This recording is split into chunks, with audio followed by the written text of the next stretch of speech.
you get organized in this episode. I am. I'm going to help you get organized. So, I often find that when we are feeling overwhelmed, it's really hard to create a routine that sticks, especially in your business. Because let's face it, when you feel overwhelmed, it's because you're putting or can be because you're putting a pressure on yourself. And I was journaling last night, up a little late, but I was thinking about, okay, when I've felt overwhelmed, I immediately then become disorganized. And then I have imposter syndrome because now I think, oh my God, like I should know this, but I'm not doing that. And it makes me feel like a fake and phony, right? And then when I have imposter syndrome, I thought back, like, what will solve the imposter syndrome? Like, what helps me feel better? Well, it's when I get clients. But what if I'm not careful and there's this real like desperation to get clients? I will people please to get clients. I will say yes when I should really be saying no.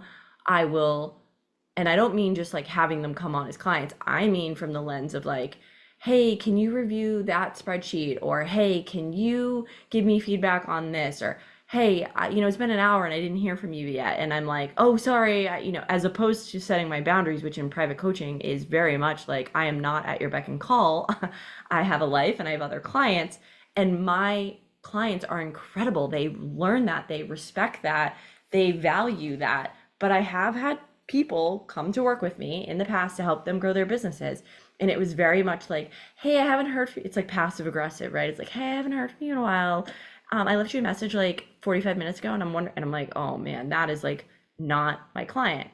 But again, if I feel like I'm in a desperate place, so to speak, and wanting to get clients, I will people please in order to make money. And when I do that, I feel overwhelmed. So how many of you have said yes to a client, you quoted them on how much it would cost, then you get into the project, you realize, holy shit, this is way more time and way more money than I thought it was going to be. But you feel like you can't go back to the client to let them know that there's going to be a price change, because if you do that, what will they think of you? They think maybe you're hosing them, like, and then from there you feel bad, right? But then on top of that, you feel a little resentful. Can we just be honest? Like, it's okay. I've had it happen too. I love all my clients dearly, but I've definitely had it happen where I'm like, oh shit, I totally undercharged for this. I did not realize that it was going to be this much work. So in this episode today, what I want to do is help you create a routine where you are able to diminish the disorganized feeling that you feel, and also the overwhelm. And again, if you look at this pattern, okay, is it true for you too? When I'm wanting to get clients and I people please in order to get that money, then I feel overwhelmed, which makes me feel disorganized, which makes me feel like I have imposter syndrome, and the cycle just keeps occurring, right? So I personally think that the way to overcome that particular cycle in business and feeling overwhelmed is to take the pressure off yourself of making money. Now, I know this feels counterintuitive because I feel like business owners only say, take the pressure off money when they're making money. So let me be very clear. At this point in time, when I'm recording the episode, I am on average making around $9,000 a month in revenue. So I feel pretty at ease. I feel like my bills are being paid for. I feel like I'm able to have a little bit of fun outside of that. And so I definitely feel like the pressure is quote unquote off, as opposed to when I was making $3,000 a month consistently for almost a year and my bills were closer to 10, I was not feeling calm, cool, and collective. So let me just be very clear about that, because I do hate when business owners are like, oh my God, you just need to change your money mentality about this. And like, you just need to take the pressure off. Bitch, how am I going to take the pressure off when I'm over here trying to pay my mortgage, pay my rent, eat food, put diapers on my kid, like all that stuff, right? So I get that, but there is something to it. So if you're willing to try, I would strongly encourage you to take your hands off the wheel, as my coach always used to say, and like literally trust that you're going to be provided for, because no one in their right mind, when a pressure is being applied to them, do they feel great, right? Except for maybe like Tom Brady, but I'm guaranteeing, like, in the moments when he's had like 4 seconds left on the game to throw a touchdown to win the whole thing, the pressure that is being applied to him probably has incredible effects on his emotional and physical health, right? So, how can we take the pressure off? I think so many of us have grown up in an environment where the more pressure that has been applied to us, the more that we feel like we strive under that level of pressure in order to get success.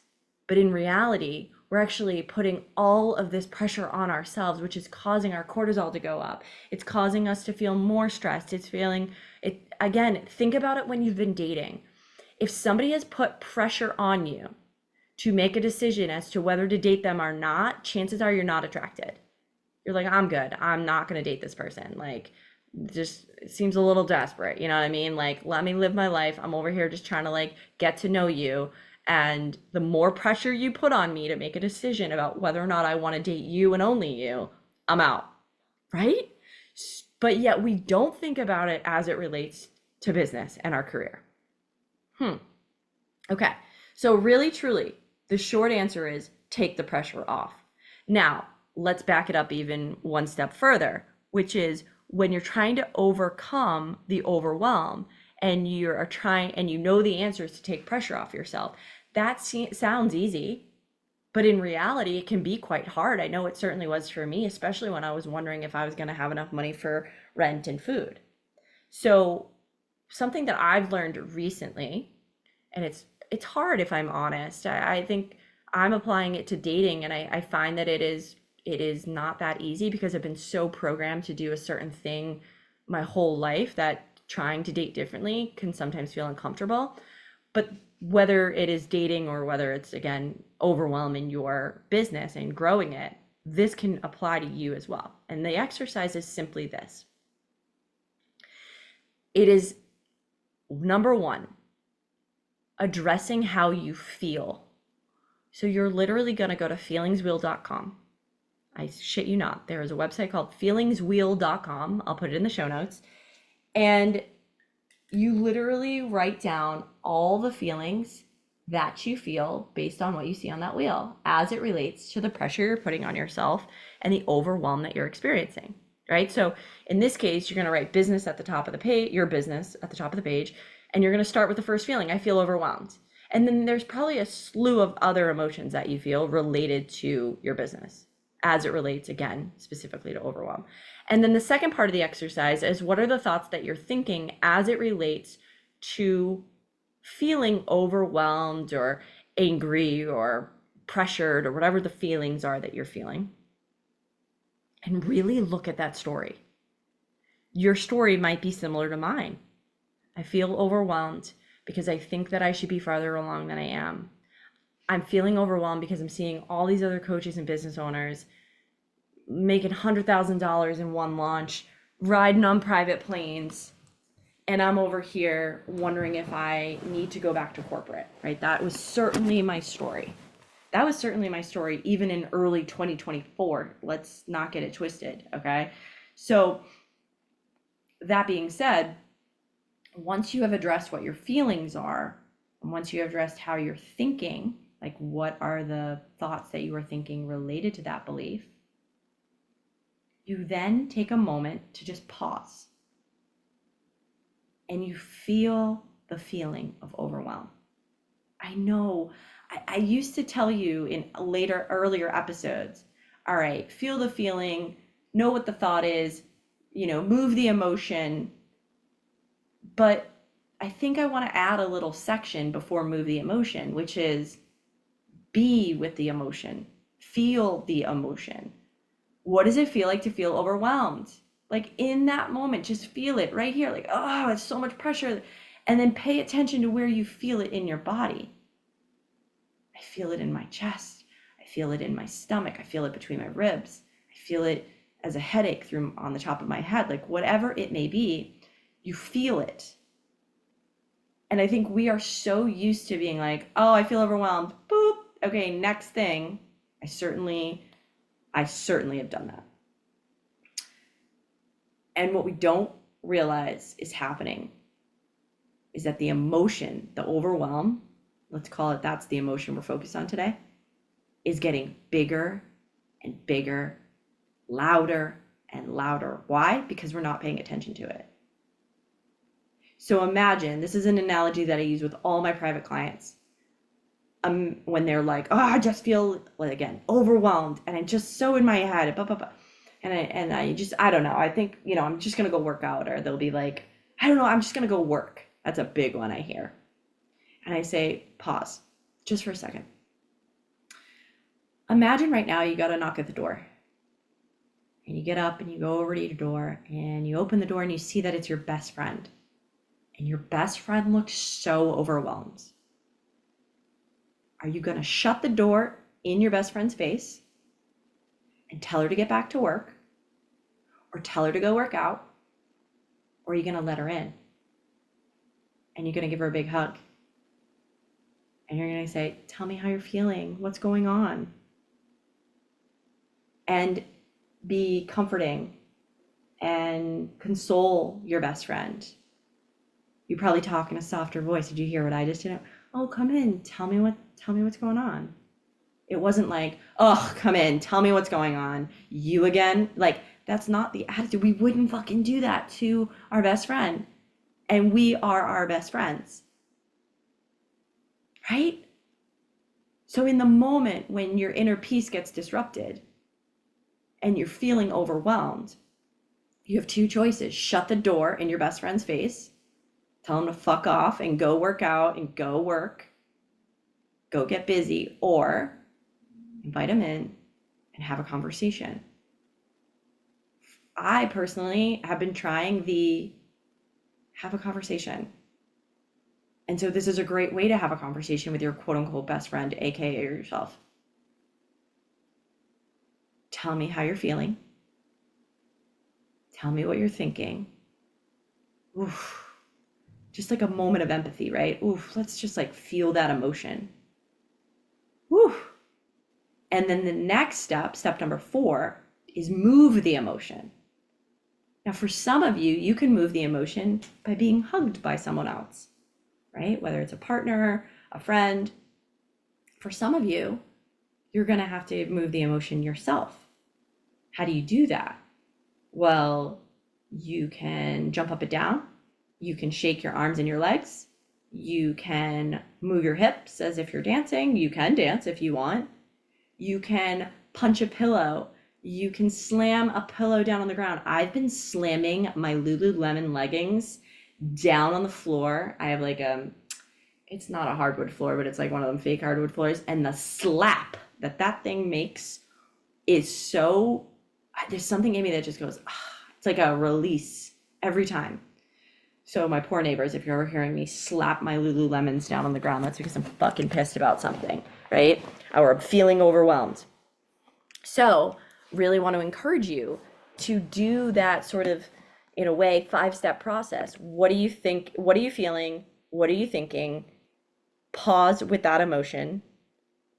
And then from there, release and move the emotion. So that's 4 steps, right? You're going to feel, in my opinion, and what my experience, dramatically better. And if you're not, repeat steps 3 and 4. Feel the emotion again, move the emotion. So I've often, again, I'll use it when it comes to work. I've often felt like I'm not as far along as I want to be. When I'm feeling overwhelmed and I'm feeling like there's just so much to do and how am I going to get it all done, I will feel the overwhelm. And I'll be like, oh, I'm so overwhelmed. And I'll start like yelling. I'll start either in my car or here at the house. I'm just like yelling, or I'm in my head yelling and being like, I'm so overwhelmed. Here's everything I'm thinking. This is so annoying. Why am I feeling this way?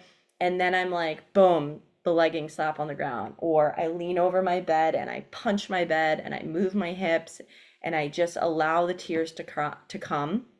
Tears are an incredible thing. When you start crying, it releases so much stress. So let's say I pop up from that exercise, I just kind of check in with myself. How am I feeling? Another wave comes in. Whoom, I feel overwhelmed again. All right, fuck it. Let's do it again, right? And I'll do that until a point where 2 things happen. Either I feel exhausted and I just feel like I can't do this anymore.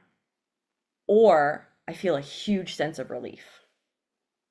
Now, I'll be honest, when I've done this exercise, exhaustion usually hits first. And I always ask myself, are you exhausted or are you trying to avoid releasing this emotion? Really, really important question. Are you trying to avoid this? Because my body, it does want to release the emotion, but my trauma, my subconscious, my old like inner kids, my little ones are like, yeah, let's hold on to this emotion. So when I am exhausted and I feel like I can't cry anymore, or I feel like I can't punch a pillow anymore, I will ask myself gently, do you want to do it again? Are you avoiding this or are you really done? And your body will tell you. Your body will signal to your mind and your mind will give you an answer. It's been pretty powerful. So I now want to kind of move on from how to overcome it. I'm taking longer in this episode because it's really fucking important. Like there are so many of you who are feeling so fucking overwhelmed with life and business. And rightfully so. Look at what is going on in the world. Prices are like outrageous to get even food. Could you imagine, being a single parent with making $4 an hour or whatever, right? Like there's wars going on. The election has just happened. Like there's just a lot of shit that is going on. And then you couple that with how we grew up, which was being taught to strive for more, more, more, busy, busy, busy. That is hardwired in us. And so our job is to deal with that. It is our responsibility to not escape life and to say, okay, I am going to face this head on. I want to be happy. I am happy. I am grateful for my life. And there are some aspects of my life where I feel overwhelmed. And here's what we're going to do. And you have that exercise now. So save this episode, put it somewhere safe. I always love to like open up the note section in my phone and I'll do like replay or I'll even write at the top of the thing when I'm overwhelmed. And then I will put this like podcast in. So hopefully that will be a helpful tool for you. But let's talk about like doing simple things at work to help you feel not so overwhelmed. Okay. There's nothing better than grabbing an old journal with a to-do list. I had a client the other day ask me, what journal do I recommend in order to do this? Do I recommend a Google Doc? I recommend whatever the fuck works for you. Like, and I say that with love because I don't think that there's any journal or any Google Doc better than the other that is going to help you be like, okay, what is everything I need to get done?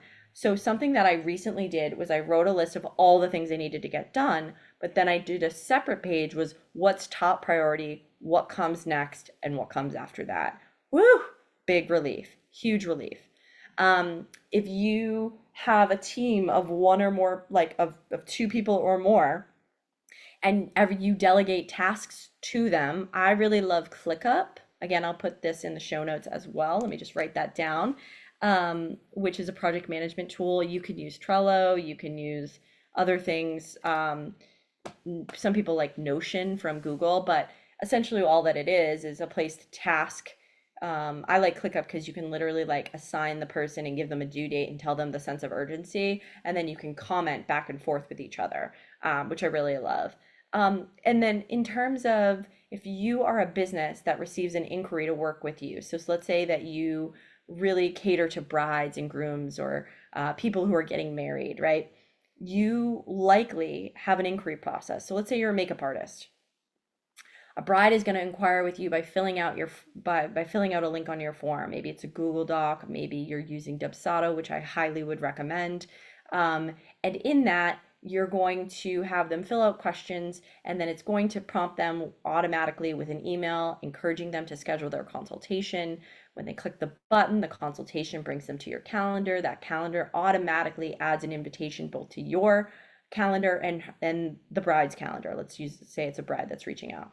Then from there is a conversation that's had. From the conversation, then there's a follow-up email. Okay, maybe that's not automated, but the template can be automated, right? Hey, just wanted to let you know, really enjoyed our call. Wanted to let you know if you want to secure your date, it requires a $350 deposit.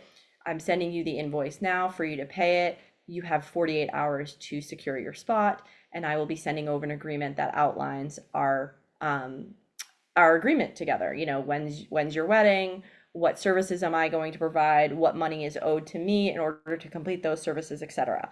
I find that Dubsado, if you're in the wedding business, you work with brides, grooms, people getting married, etc., you hands down want to use Dubsado. Again, I will put that in the show notes as well, and you can use my um, I have a 20% off coupon that you guys can use. Um, so that those are again are a couple great tools. So if you tend to have an inquiry system where you literally do somebody asks you to work with you and then you do a consultation, highly, highly, highly recommend getting Dubsado. It's $200 a year at this point. So I'm recording this in 2024.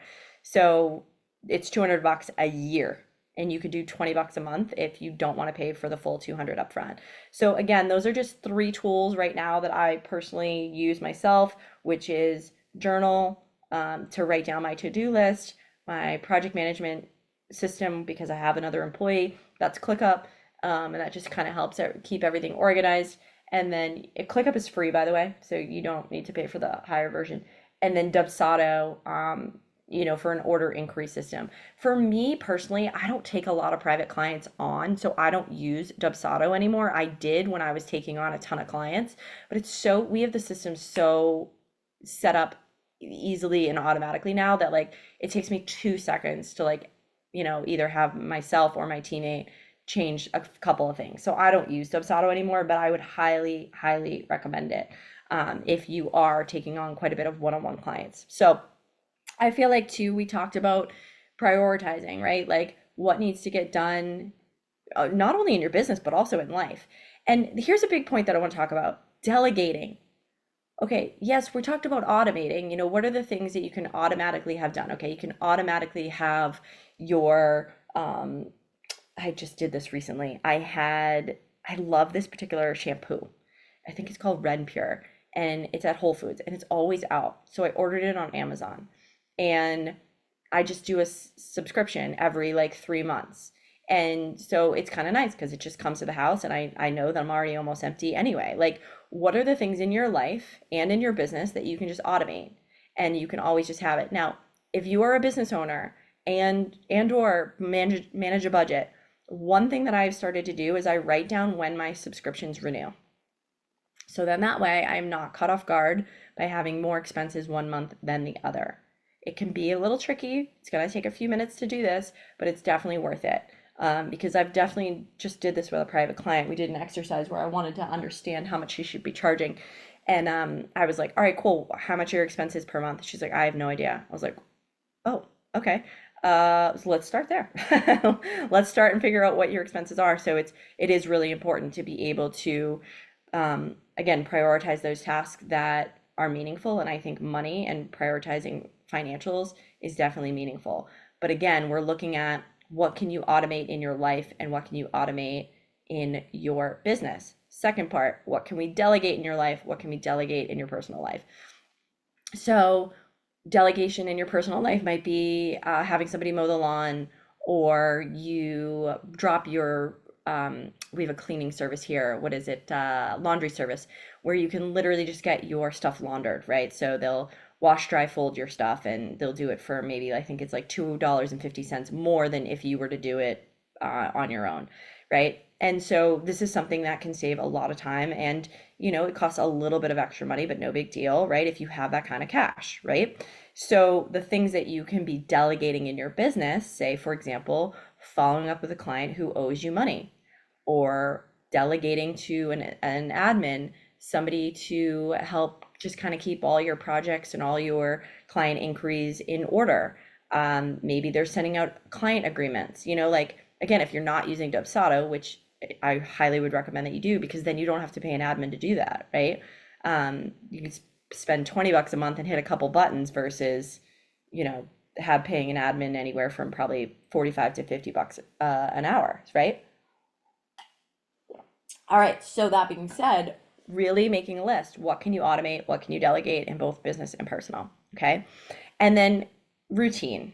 I know that some of us are really tough on ourselves because we'll start a routine and then it won't work out because life will get in the way. And so it's just, again, similar to the automate delegate. What are the things that you do every day in your life that make you feel really good about you. I have that list. It's walking in the morning, it's walking in at night. It's using this little device on my neck to help me feel less pain in my neck. It is stretching, it's doing my PT exercises, it's connecting with a friend, it is making sure that I respond back to my clients, it is um, posting once a day on social media. There are things I know that will make my life substantially better when I do them, and so they are mandatory. It's like brushing my teeth. Do I do my PT exercises every day? No. Should I? Yes. But like in reality, I often will ask myself, did you move today? Did you, if I'm not going to do my PT exercises, right? Say it's getting to the end of the night, I'm like, all right, did I go to the chiropractor? Did I get a massage? Did I walk? Did I stretch? Did I do other things that maybe can offset the fact that I don't want to do my PT exercises? If the answer is no, then I get my bum on the floor and I start to do them, right? So again, there are things that you do in your routine that make you feel really good. Working out, I hear for a lot of people, myself included, is something that definitely helps. And so regardless of where you are in your life in terms of financials or where you are in terms of children, there are little subtle ways that you can get a routine in. You know, if you've got young kids, you pop them in the stroller, you go for a walk. I just bought a coat from LL Bean that is like floor to ceiling down, and I am taking long walks. I didn't even know it was 18 degrees out the other day. I know, I'm sorry, 18 degrees Fahrenheit. Let's be very clear about that for my international peeps. I didn't even know it was cold out. And so making these subtle little modifications to my life has helped me to be like, okay, I'm happier when I do these things. I don't love the winter, so I bought a down coat because it makes me feel warmer. And when I feel warmer, I'm happier and I'm still able to do the things that I know will make me happy in my life. So let me try to go back and recap what I would encourage you to do in this episode. Okay. Um, the thinking, feeling, being with the emotion, and then also the moving your body. That was exercise one when you're feeling overwhelmed. Tools for your business: ClickUp, Dubsado, grab a journal, or use like Google Notion or Google Docs to create your to-do list. Prioritizing: what are you going to automate? What are you going to delegate in your personal life and in your business? And then routine: what are the things that you do every day that make you really happy? And then do them. Do those things that make you happy. And don't shit on yourself if you don't do them every day. But if you're getting, I would say, 4 or 5 days out of the week doing the things that make you happy, even if it's like I don't call a friend every day, but like I had a really great conversation with one of my girlfriends, Kelly, out in California last night. Filled my cup up. Like, I'm good. I probably won't need to call anybody today. Like, it's just those little things that, are you doing more of them, of the things that make you happy, or less? So I'm going to end the episode there. Please share this with a friend, a family member, someone who could really use some help not feeling so overwhelmed. And as always, be sure to tag me on Instagram, kg.katiegrimes. I would love for you, and I'm not just saying this, DM me. Let's have a conversation. It warms my heart when people send me a DM. Girl, listen to your episode. That was incredible. Like, I do this for free. I do this because I care about you. I want you to have a healthier and happier life. I want you to have more success. I want you to learn from my mistakes. I want you to learn from the people that I have paid big money from to have a better quality of life. And I would love to hear if something I said hit home for you, and we can have a moment of shared connection and camaraderie and be like, damn, I'm so glad that that was so helpful to you. All right. I will see you in my DMs, or I will see you in the next episode. And health and happiness.